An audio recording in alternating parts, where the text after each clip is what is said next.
ఓం నమో నారాయణాయ. వారాహి అమ్మకు నమస్కారం చేసుకుంటూ అమ్మవారి దయ ఆమె చల్లని చూపులు మనందరిపై ఉండాలి అని చెప్పి మనస్ఫూర్తిగా కోరుకుంటూ ఈరోజు వీడియో స్టార్ట్ చేస్తున్నాను ఫ్రెండ్స్. ఇక ఈరోజు వీడియోలో మనం చూడబోయేది ఏంటి అంటే అమ్మవారి వాగ్దానం. అమ్మవారి వాగ్దానంగా వారాహి అమ్మ మనతో ఈరోజు ఏం చెప్తున్నారు అంటే, బిడ్డ నీ కోసమే ఈ వాక్కు. నీ ఇంటి దొంగని ఎవరూ పట్టుకోలేరు అనుకుంటున్నావు కదమ్మా, నీ ఇంటి దొంగని నువ్వే పట్టుకో. 35 సంవత్సరాల వయసున్నటువంటి నీ ఇంటి దొంగని నువ్వే పట్టుకోవాలి. లేకపోతే నువ్వు నమ్మి మోసపోయి ఎంతో నష్టపోవాల్సి ఉంటుంది. నీకు చెప్పాను కదా నేను జాగ్రత్తగా ఉండమని. ఆ హెచ్చరికనే నీకు నేను అందిస్తున్నాను బిడ్డ. తల్లి, ఏదైనా సరే మన మంచి కోసమే కదా అమ్మవారు చెప్పేది. కాబట్టి ఈరోజు వారాహి అమ్మ చెప్పినటువంటి వాగ్దానాన్ని మనం ఖచ్చితంగా విని తెలుసుకొని జాగ్రత్త పడాలమ్మా అని చెప్పి వారాహి అమ్మ మన కోసం తెచ్చిన ఈ వాగ్దానాన్ని వినే ముందుగా మన ఛానల్ని ఫస్ట్ టైం చూస్తున్నట్లయితే ప్లీజ్ సబ్స్క్రైబ్ చేసుకోండి ఫ్రెండ్స్. వీడియో నచ్చితే కనుక లైక్ చేసి సపోర్ట్ చేయండి. ఇక వీడియోలోకి వెళ్ళబోయే ముందుగా ఒక్కసారి జ్యోతిష్యంలో గొప్ప అనుభవం కలిగినటువంటి గురూజీ సుబ్రహ్మణ్యం రాజు గారు శ్రీ వారాహి అమ్మవారి ఆశీస్సులతో జ్యోతిష్యం చెప్తున్నారు. ఈ గురువుగారు చెప్పింది చెప్పినట్లుగా జరుగుతుందండి. Contact number 7075662225. భార్యాభర్తల మధ్య గొడవలు, విదేశీ ప్రయాణం ఆలస్యం అవటం, ప్రేమ, పెళ్లి, సంతానం లేకపోవటం, కోర్టు సమస్యలు, గృహము మరియు కుటుంబ సమస్యలు, ధనం నిలకడగా లేకపోవటం, నమ్మిన వ్యక్తి మోసం చేయటం, స్త్రీలకు పురుషులకు సంబంధించిన గుప్త సమస్యలు ఎటువంటివైనా రోజుల్లో పరిష్కారం చేయబడును. మీరు ఎంతోమంది దగ్గర జ్యోతిష్యం మరియు పరిష్కారాలు చేయించుకొని నిరాశ చెంది ఉన్నట్లయితే ఒక్కసారి ఆదికొండ దేవతలైన కోయరాజు గారికి కాల్ చేయండి. కోయ గురూజీ గారు కొండదేవత పూజారి సుబ్రహ్మణ్యం రాజు గారు. Contact number 7075662225. మా జీవితంలో కూడా ఎన్నో మార్పులు జరిగాయండి, కాబట్టే నమ్మకంగా చెప్తున్నాను. జై వారాహి అమ్మ. ఇక వీడియోలోకి వచ్చేస్తే బిడ్డ, ఇప్పుడు నువ్వు జాగ్రత్తగా ఉండాల్సిన కొన్ని క్షణాలమ్మా ఇది. ఈ సమయంలో నువ్వు కాస్త జాగ్రత్తగా ఉండాలి. నీ జీవితం ఈరోజు నిజం కాబోతుంది. అదేంటో తెలుసా? వింటే మాత్రం నువ్వు ఒక్కసారిగా నీ ఇంటి దొంగ ఎవరో, ఏం చేస్తున్నారో, ఏం చేయబోతున్నారో తెలిస్తే చీకొడతావు, ఆశ్చర్యపోతావు. వాళ్ళని ఎందుకంటే నీతో ఉన్నారో, నీతో తిరుగుతూ ఉంటారు, నీ తిండి తింటున్నారు, నీ వెంటే ఉంటున్నారు, నువ్వు పెట్టే భిక్షతో బతుకుతున్నారు. నీ వెనక నీ మీద తోక జాడించాలని నీ కోసం నీ వెనక నీకు వ్యతిరేకంగా పథకాలు పన్నాగాలు పన్నుతున్నారమ్మా. అది కూడా వేరే వారితో కలిసి. వీరి భాగోతం అంతా కూడా బండారం అంతా ఇక్కడ నేను చెప్తాను. ఒక పుస్తకంలో మరి రాసి తీసుకొచ్చాను. ఈ పుస్తకాన్ని తాకి నా ముందున్న ఇప్పుడు నువ్వు ఈ అమ్మవారిని తాకి వింటున్నావు కదా.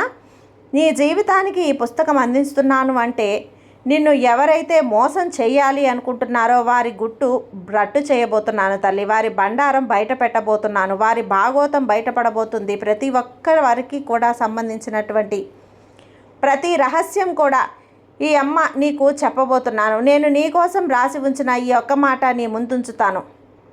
ఈ అమ్మ మాట కాదు అనకుండా వినుబిడ్డ. వారికి ఉపయోగం ఏంటి, వారికి కావలసింది ఏంటి అనే కదా నువ్వు ఆలోచిస్తూ ఉన్నావు. అన్నీ తెలుసుకో బిడ్డ. నీ కోసం తెచ్చిన ఈ సందేశాన్ని వినే ముందు మొట్టమొదటగా ఈ వారాహి అమ్మ మీద నమ్మకం పెట్టు. ఆ నమ్మకం అనేది నీకు ఉన్నట్లయితే ఖచ్చితంగా నువ్వు అనుకున్నది అనుకున్నట్లుగా జరుగుతుంది. నీ జీవితం అనేది బంగారు భవిష్యత్ అనేది నేను రాస్తాను కదా. ఈ తల్లిని నువ్వు నమ్ముకుంటే ఎట్టి పరిస్థితుల్లో కూడా ఏమారిపోకు అని నీకు తెలుసు కదా. అలాగే నీకు నేను చెప్పే ఈ వాక్కు వల్ల నీ జీవితం మంచిగా ఉండబోతుంది. ఇందులో ఎలాంటి సందేశం కూడా లేదమ్మా. బిడ్డ, నీ ఇంటి దొంగ సరిగ్గా 30 నుంచి 35 సంవత్సరాల వయసులో ఉన్న వ్యక్తి. ఆ వ్యక్తి చేతులు కలిపి నిన్ను ఆపేయాలని చూస్తున్నారు. అన్ని విధాలుగా కదలకుండా, ఇటు మెదలకుండా, ఏ పని ముందడుగు వేయకుండా, జరుగుతున్న పనులు చేస్తున్న పనులు ఆగిపోయే విధంగా నీ కుటుంబాన్ని చిన్నాభిన్నం అయిపోయేలా ప్రతి ఒక్క దానిలో నిన్ను ఆపాలని, నిన్ను మానసికంగా కృంగదీయాలని చెప్పి, ఒక మూలన కూర్చోబెట్టాలని చెప్పి, చేతగాని వానిలా నిన్ను కూర్చోబెట్టాలి అని చెప్పి చూస్తున్నారు. చెప్పే నలుగురిలో కూడా ఒక చేతగాని వ్యక్తిలా నిన్ను చూపించాలి. ఇదే వాళ్ళు పన్నుతున్నటువంటి పన్నాగం. ఇక వారి మనసులో ఉన్నదంతా వారి గురించి మొత్తం కూడా నేను నీకు పోసగుచ్చినట్లు తెలియజేస్తాను తల్లి. ఒక్కసారి ఈ వారాహి అమ్మ మాట శ్రద్ధగా విను. నీకు నేను బొట్టు మరీ చెప్తున్నాను తల్లి. ఈ తల్లి సందేశం నీ కోసమే అని. ఆ వ్యక్తులు ఎవరో నీ కళ్ళ ముందుకే వస్తారు. నేను చెప్పే ఈ మాట వల్ల నీకు వాళ్ళు కళ్ళు కట్టినట్లు కనిపిస్తారు తల్లి. ఒక్కసారి పరీక్షించుకో. ఒక్కసారి మనసులో ఓం శ్రీ మాత్రే నమః, ఓం నర్పవి, ఓం వారాహి దేవియే నమః, ఓం అని నా నామాలు తలుచుకో. ఈ అమ్మ నుదుటిన తాగు, మిగతాది నేను చూసుకుంటాను. జరగాల్సిందంతా కూడా జరిపిస్తాను. మొత్తం కూడా ఈ వారాహి అమ్మని నేను జరిపిస్తాను. మొత్తం కూడా నా మీద భారం వేయి. వారి భాగోతం ఏంటో ఈరోజు తెలుసుకో. అసలు వారు ఎవరో తెలుసా? ఆ తర్వాత వారిని ఏం చెయ్యాలో కూడా వివరంగా చెప్తాను, జాగ్రత్తగా విను.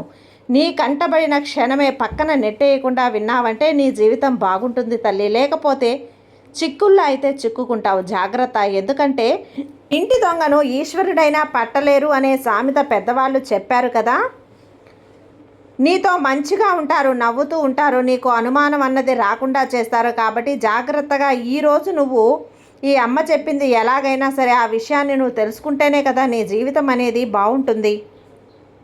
బిడ్డ, నీ వెనక ఎన్నో పథకాలు రచింపబడుతున్నాయి, ఎన్నో అమల్లోకి తీసుకురాబడుతున్నాయి, ఎన్నో పథకాలు వస్తున్నాయి. కుట్రలు పన్నుతున్నారు, కుతంత్రాలు పన్నుతున్నారు. అన్ని విధాలుగా నిన్ను చెడగొట్టాలని, నిన్ను నాశనం చేయాలని, నిన్ను అనగదొక్కాలని కూడా తీవ్రంగా వాళ్ళు ప్రయత్నిస్తూ ఉన్నారమ్మా.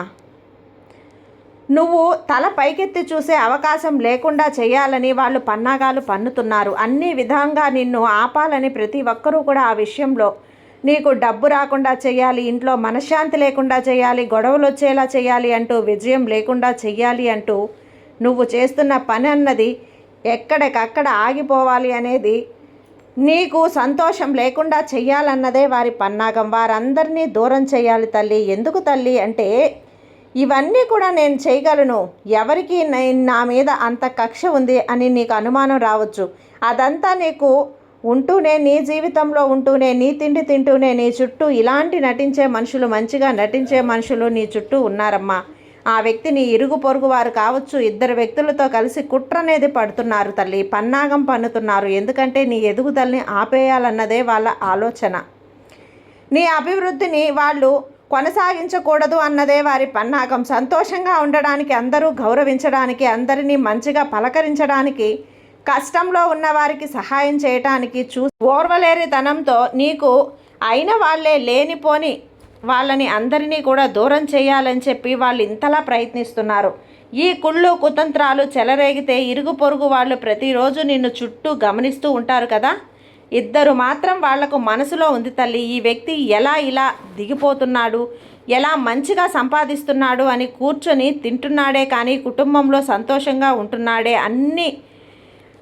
అన్ని పనుల్లో కూడా చాలా చక్కగా చేసుకుంటున్నాడే, ముందుకు వెళ్తున్నాడే, ఏది పట్టుకున్నా మంచి సక్సెస్ వస్తుంది, తన కుటుంబంతో ఎంతో అన్యోన్యంగా ఉంటున్నాడే అని అనుకుంటూ ఉంటారు. ఇంటికి అన్నీ కొనుక్కొని తెస్తున్నాడు, అందరినీ ప్రేమగా చూస్తుంటున్నాడు, మేము అలా ఉండలేకపోతున్నామనే బాధ అనేది వాళ్లకు ఉంది. ఎంతో సంతోషంగా ఉన్నారు అనే ఒక ఈర్ష్య అనేది ఉంది, అసూయ ద్వేషం వాళ్ళలో చెలరేగింది. కాబట్టి ఎప్పుడూ కూడా చెడ్డ వ్యక్తులని, చెడ్డ మనస్తత్వం ఉన్న వ్యక్తులందరినీ కూడా ఒకే చోట చేరుతారు.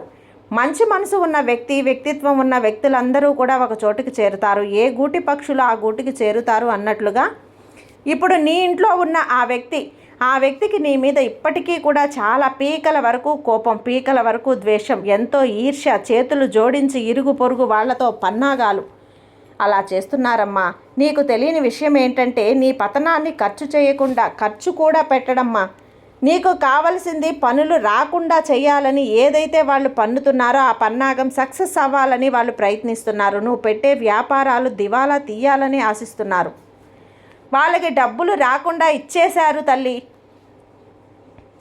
అలా నీ కుటుంబంలో నీ ఇంటి పెద్ద ఎవరైతే ఉంటారో వాళ్ళ మీద దెబ్బ కొట్టాలని చూస్తున్నారు. ఎందుకంటే ఇంటి పెద్ద మీద దెబ్బ కొడితే వారు నీ కుటుంబం యొక్క చిన్నాభిన్నం అవుతుంది కదా, అలా కుమిలిపోతారని అలా అనుకుంటున్నారు.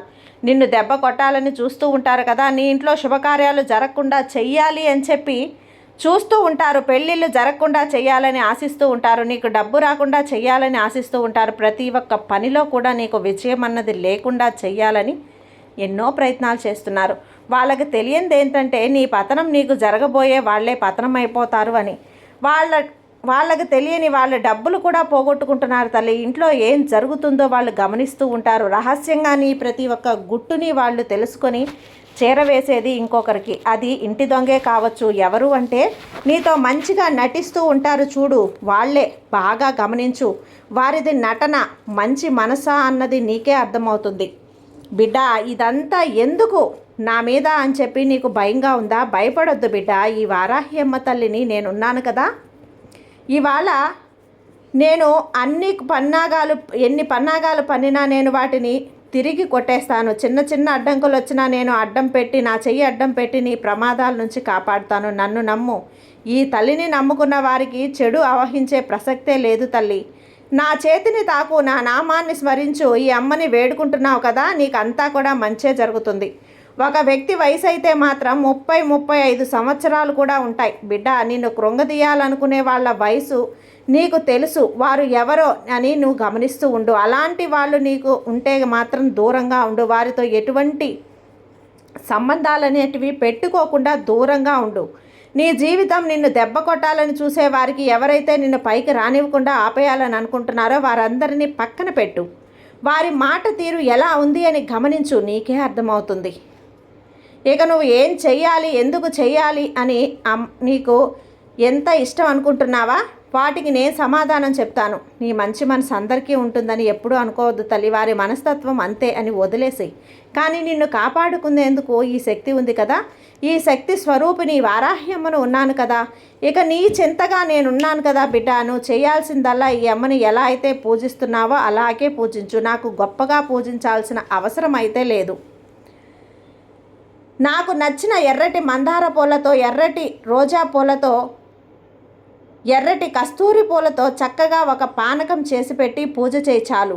ఎర్రటి పూలతో అలంకరించినట్లు చక్కగా ఒక పానకం లేదా వేరుశనగ గుళ్ళు, ఒక దానిమ్మ పండు పెట్టినా నేను ఆనందంగా స్వీకరిస్తాను బిడ్డ. ఒక సాంబ్రాణి ధూపానికి నేను పొంగిపోతానమ్మా, పరవశించిపోతాను, నీ వశమైపోతాను బిడ్డ. నన్ను మనస్ఫూర్తిగా ఈ వారాహి అమ్మని నమ్ముకున్న వాళ్ళకి నేనెప్పుడూ కూడా అండగా ఉంటాను. నా రూపం నువ్వు పెట్టకపోయినా సరే, నా విగ్రహానికి నువ్వు అభిషేకం చెయ్యకపోయినా సరే పర్వాలేదు. వారాహి అని పిలిచి ఆ కామాక్షమ్మ దీపంలో నన్ను ఆరాధించు చాలు. నేను నీకు అండగా నేను స్వాగతం పలుకుతాను. నీ పలుకులకు సమాధానం చెప్తాను. నిన్ను కష్టాల నుంచి కాపాడుతాను. ఈ వారాహి అమ్మ నీకు అండగా ఉండగా నిన్నెవ్వరూ ఏమీ చేయలేరని గుర్తుంచుకో. ఈ అమ్మ నీకు తోడుంది కదా. ఇప్పుడు ధైర్యంగా ఉంది కదా. ఇక నిశ్చింతగా నిద్రించు. ఈ వారాహి నీకు తోడుండగా నీకు భయం ఎందుకు చెప్పు. ధైర్యంగా ఉండు, నమ్మకంతో ఉండు, సంతోషంగా ఉండు బిడ్డ. సర్వేజన సుఖినో భవంతు. జై వారాహి అమ్మ.